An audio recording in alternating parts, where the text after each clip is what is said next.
We are live. The meeting will not start for another 11 minutes, but we're live just for any tech issues. The meeting will start in about 11 minutes.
Okay. Let me get in position.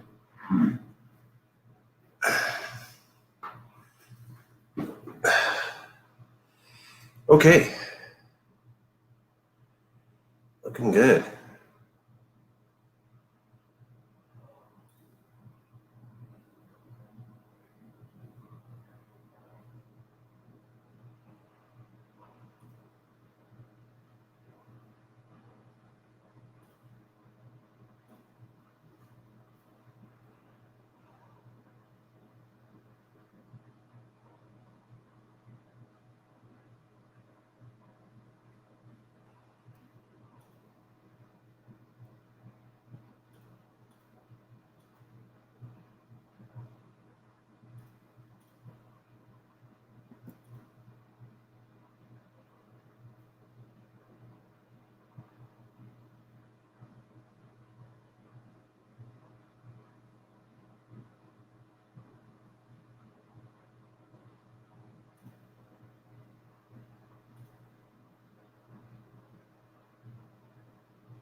Okay.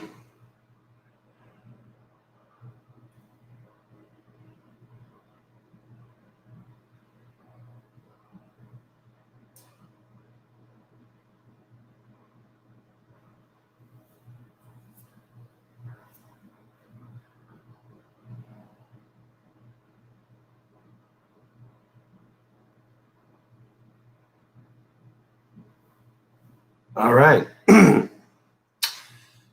We're just streaming live to make sure that there's no issues. We will be getting started shortly at 11 o'clock with the normal Calexit Congress.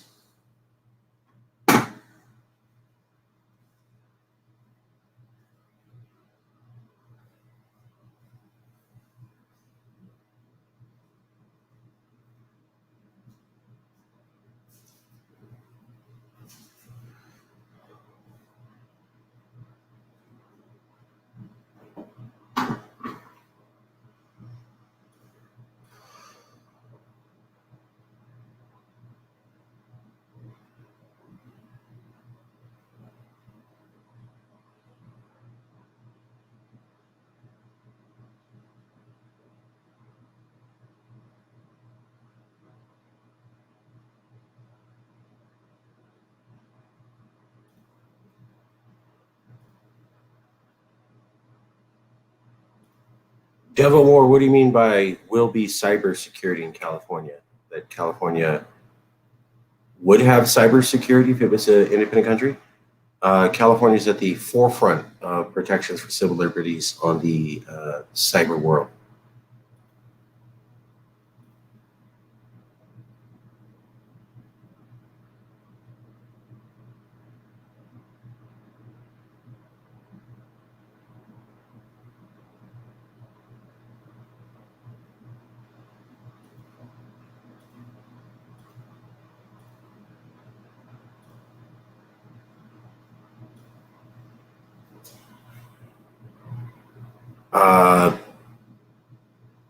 So I think you're asking, is there going to be cybersecurity against hackers in a future independent California? Yes, because they already have that now. California is at the forefront of pursuing that agenda and will probably do more of the same.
Hey, Mark Kepler. Yes, I have met Mark Kepler before.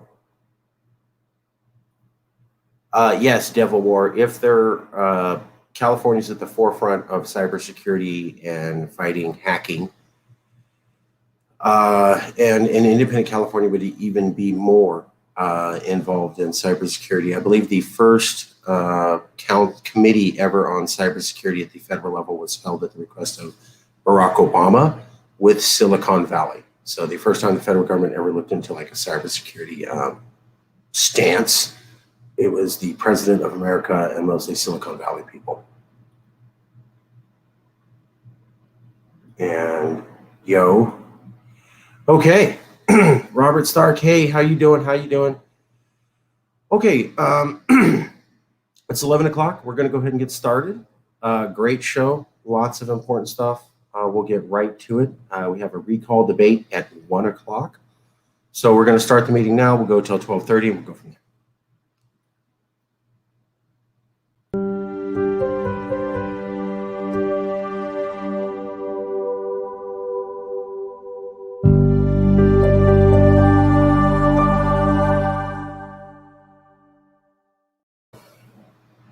Morning.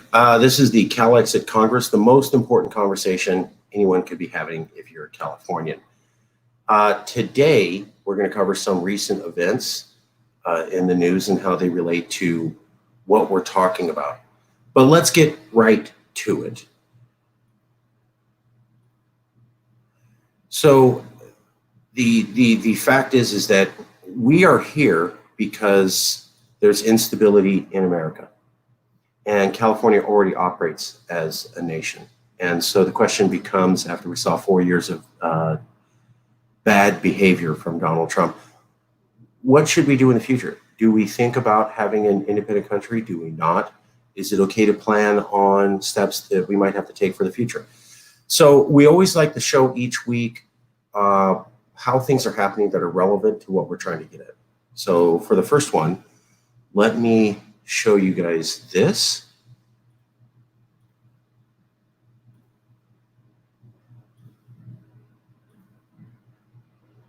Okay. So recently, Cal Matters is the top policy journal in California where all of the politicians and people who run the government of California, they read this magazine. And so this was on the recall candidates. And recently, Yes California was able to get a mention for a candidate who backed secession. So Louis Marinelli is tied to Yes California. He's been supported. He's running for a recall candidate, and he was able to get in the top magazine talking about as a candidate who wanted California to secede. So part of the mission statement of the Calexit Congress is to keep the conversation going. Being able to have a candidate in a recall election in a relevant, serious manner mentioned in the top policy magazine in California is success from Yes California at keeping the conversation going.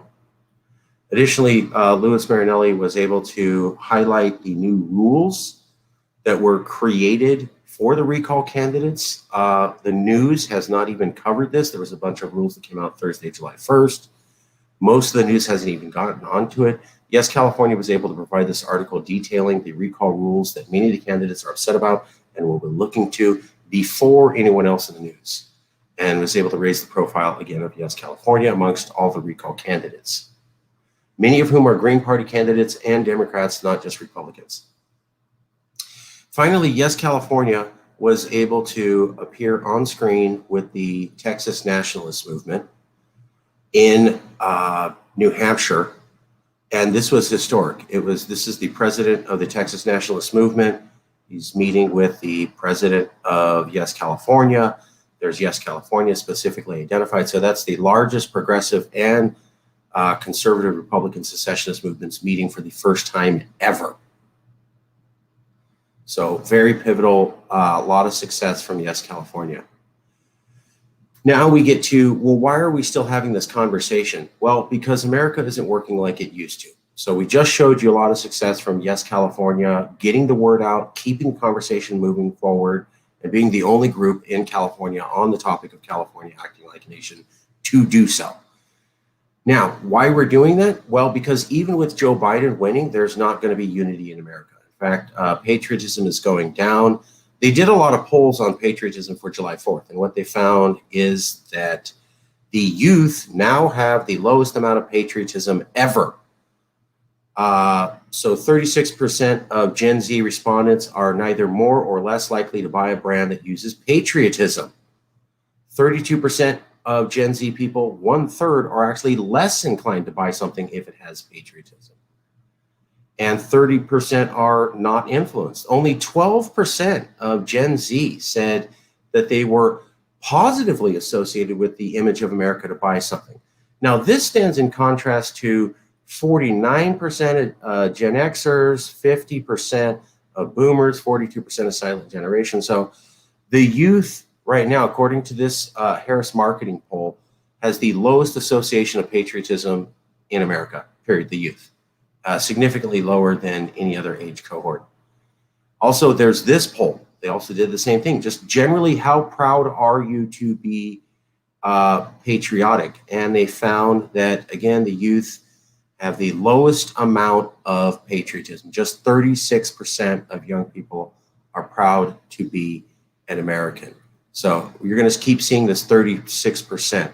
So about 1/3 of Gen Z, the youth, are influenced by patriotic images, and about 1/3 of Gen Z are even proud to be an American. You're probably not going to see that in the news, but these are relevant statistics. The youth are not tied to the US of A. They don't have a positive association with it. And that matches up a lot of the polling that we've seen here in California, where support for Calexit is highest amongst people under 35 and lowest amongst people in their 70s. So people who are older remember a positive time of America, but the youth, people under 35, people in their 20s, don't have a good association with America and are most enthusiastic about Calexit. And every single year, older voters are removed from the voting rolls and younger voters are replacing them, which gives a particular trajectory. A few more things I want to share, if we can. Give me 1 second to set this up.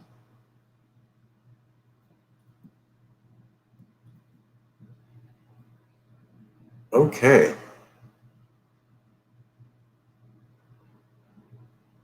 All right.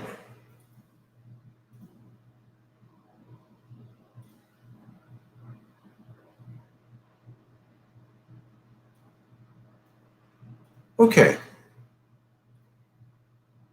So I need to show you 2 more things.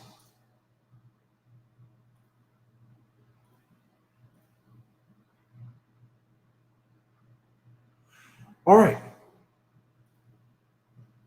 So this is an article in the New York magazine, The Intelligencer, by Ed Kilgore. It's not Fox News. It's not a super right-wing based newspaper.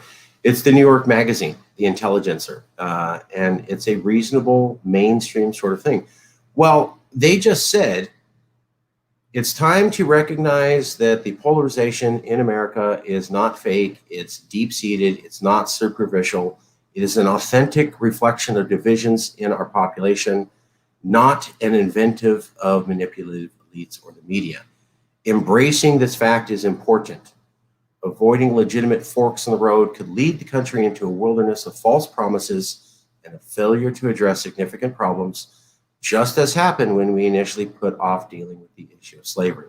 So this is the New York magazine saying America's polarized. It's not getting better. Unity isn't happening. Division is still here, and it's permanent and real, and time to get with it and recognize that. Again, this is not Fox News pointing this out. I will point out that a couple times in this magazine, they talk about avoiding the next civil war. Again, New York magazine, polarization, out recently. Polarization here is permanent. It's not getting better. And then finally, what we have is California acting like a nation. Now, California famously said that they're going to ignore federal guidance on reopening the economy with the Trump administration regarding coronavirus. And people said, well, that's just Trump and he's horrible and doesn't know what he's doing, and that's why California's doing it. Well, Biden, who's not Trump and is supposed to be the decent, normal, regular America, is giving guidance on CDC, and California is still ignoring it. So the California Department of Public Health said Friday children will be required to wear masks in school despite the U.S. Centers for Disease Control and Prevention releasing new guidelines saying face coverings aren't necessary. Certain precautions are taken. This quote isn't the first time the state hasn't aligned directly with the federal government. So California said, we're going to ignore you, Donald Trump, and do what we want on coronavirus. And now they're saying the exact same thing to Joe Biden. The reason that we highlight those things is to show a couple things. One, patriotism in America is going down. Two, other people, not us, are saying America is divided and it's not getting better. Three, the polarization is only getting worse. Four, California still continues to act like a nation, even though that seems to be a radical statement. The evidence is there all the time. And finally, five, yes, California is getting in the news, keeping the conversation going, and making gigantic historic moves to move forward with the conversation at Calexit. We are the pivotal players here, and we are making big moves and gigantic actions to pursue activism in this realm. So, America is divided. Unity isn't getting better. Things aren't improving. It's coming apart. Everything doesn't look good for the future. Other people are saying that. California still acts like a nation. And yes, California is continuing to get better at keeping our name in the news on this topic. We have achieved all of our mission statements and goals. And this evidence today just shows that. So, Jack B., Capitol Police are making a headquarters in California. I saw that. The federal government's Capitol Police Office is making 2 headquarters in Florida and California for some reason. But Robert Stark, would you like to talk about the Biden attack on civil liberties bill resolution? Yeah, there's a number of things. There is some recent news besides the measure that we were discussing early in the committee meetings, but the recent stuff is the Capitol Police is opening up branches throughout the nation, including here in California. And then there was a federal law enforcement memo encouraging people to snitch on their friends and family if they show signs of extremism. So those are 2 recent news items. But I don't have the initiative on me. But Marcus, if you have what we went over from the committee, that's still pretty rough if you want to go ahead and read what we have so far, because that was about a memo from the Biden administration. I can read it. It's still pretty rough, but sure. Give me 1 second to find that.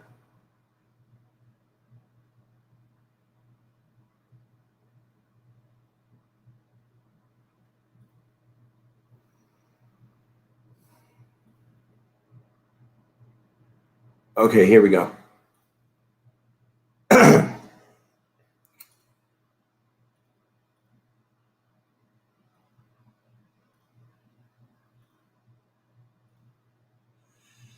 Okay, so this was at the resolutions committee every Tuesday. We put together the Biden explanation for a civil liberties attack. There's these 2 different documents. These are directly from the federal government, a fact sheet and their entire plan. We also found the top 2 people who said the civil liberties were being destroyed by this, one by 137 civil rights organizations, another by Cato. The action item was to list specifically the things that this act by Biden would do that is different and new, and to be really specific on like how this is different and new. But here's the rough text. So I'll just read it for you. The original draft was made by Robert Stark. We workshopped this a lot and got it to this point. So we're basically where the things in bold need to be worked on. You can see there's one question here. There's a sentence here that needs a little work. These things need to be worked on, but yellow is really the last section where we need to get the data. So this yellow section is the last part. We're going to get a bunch of specifics on how this bill is different, and then we'll be close to getting this ready and sending it to Congress. But you can see like all this text here is already ready to go. Okay, in the aftermath of greater political turmoil and the proposed January 6th commission on the Capitol Hill riots, the Biden-Harris administration has proposed one of the most draconian crackdowns on civil liberties in the name of fighting domestic terror extremism. The Biden administration has crafted a national strategy to combat domestic extremism using the same tactics long used against foreign nations during the Cold War. The The Biden administration's national strategy for countering domestic terrorism will create a new level of loss of civil liberties by instating such practices as, this section in yellow needs to get tweaked and tuned to be real specific, but roughly, such as a guide to expand the intelligence state using the organs of the post 9/11 terror state directed against American citizens. The strategy put forth includes increasing spending on those agencies and departments across the board, the greater coordination of law enforcement agencies, including greater information sharing surveillance powers and greater collaboration with tech companies. Further proposals include greater screening of government employees over their political views. The political opposition will view this as a power grab, but this proposal brings about the question of what defines an extremist, thus giving a greater era of power to a more omniscient police state. This lets them go after anyone they choose, regardless of their political ideology from the left-right spectrum. Never before has the American government gone to such lengths to control their people. Besides the crafted proposal having dire implications for the civil liberties of American citizens, this act demonstrates that the soft power of the American establishment is unable to hold the nation together. The abuse of civil liberties is often a sign that a nation is broken due to polarization and that hard power must be used to maintain order and cohesion. And this crackdown on civil liberties is a perfect example of this old truth. We need to check the facts. Did Congress vote on this, or was this just an executive action? The last sentence draft would read something like, California values stand for civil liberties, civil rights, freedom of speech, and these measures on behalf of the Biden-Harris administration are a blatant violation of the civil rights of Californians and are only exacerbate polarization. That is the draft text. Robert and Jason are working on studying this issue and getting a list of specifics, which we would pop in there. I'll turn it over to Congress. Does anybody have any opinions or any comments about that?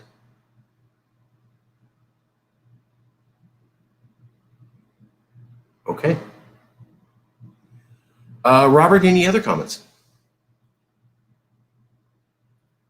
Not much really, but I think maybe if you want to keep notes of those other things to add in the next committee meeting, the one about encouraging people to snitch, and then also the one about the opening up Capitol Hill police offices throughout the nation, which is a new new trend, and it's a more kind of broad rather than just about the January 6th riots. But if you want to kind of take notes of those two to bring up in the next committee meeting, but other than that, I don't really have anything else to add.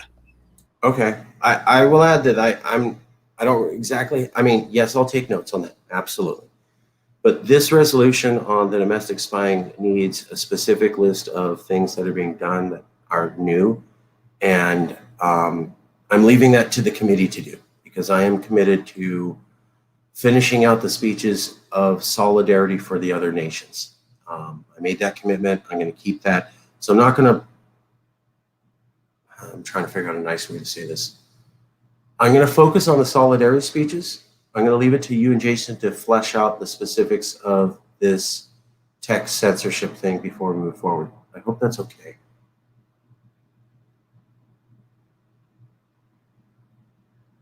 Robert Stark, is that okay? Yeah, that's fine. Okay, great. I do want to make a note that Jason Wright has brought it to my attention. There is turmoil in the nation of Haiti, and we are sympathetic to what they're going through. And it's our feelings and well wishes are with the people of Haiti as they go through the turmoil they're going through. Additionally, our well wishes are with the Catalonia movement. The people of Spain had a giant protest asking to have the Catalonian president imprisoned. So the Catalonian movement had a vote to become independent. They properly elected a president. That president backed their independence. Now the government of Spain is having protests saying, let's lock him up for doing that. So we are definitely sympathetic to the Catalonian independence movement and the struggles that they go through. I'm going to turn it over to Congress. Any other comments Anything at all? If not, we'll call it a quick meeting, and we'll have a recall debate at 12:30, starting at 12:30 and going live at 1. Okay, we'll call this meeting to an end. Tuesday's the resolution committee. We'll keep moving on solidarity speeches and on the Biden civil liberties crackdown. Join Robert Stark, Jason Wright. It's always a good time, and a lot gets done there. We're really making some solidarity speeches come out, and we're already getting people who are from around the world and are recognizing these speeches. Like there was somebody who goes, "Great South African solidarity speech," right? And I've never heard of this person, but they are all about it. So it's working. Come out and join us. Yes, California. You're saying that you got some news coverage, or this is just someone who messaged you personally? This is someone who messaged me personally. And they said, "Hey, saw that solidarity speech in South Africa," and they were impressed. So the solidarity speeches are working. They raise the profile of Yes, California. They make us appear aware of the wide world, and they do seem to get out to the other independence movements. So, Robert, this was really your idea that you pushed, and it was brilliant. And I'm fully committed to knocking that out. We have a couple more to do. We already have 4 or 5 done. I want to get 4 or 5 more done so that we'll have a complete suite, and then we can have them listed out for almost every known independence movement. Yes, California will have a solidarity speech for them. We will be the only independence movement in California and possibly around the world that has these speeches for everybody. So, Robert, great idea. I'm fully committed to that. I'm going to try to knock out the other 5 this week. I have vacation this week, so that's my goal. So you have 5 more speeches, at least drafted, and get them over to you and Jason. Because I think this is a good idea, and I think when we have a full list of them, it's going to be even bigger. Okay, Robert, any other comments, brother? No, that's all. Okay, if there's no other comments, we'll end the meeting. Pretty quick meeting. That's fine. We got news out. It's done. And recall debate at 12:30 and committee meeting Tuesday at 7. And I'll see you guys later.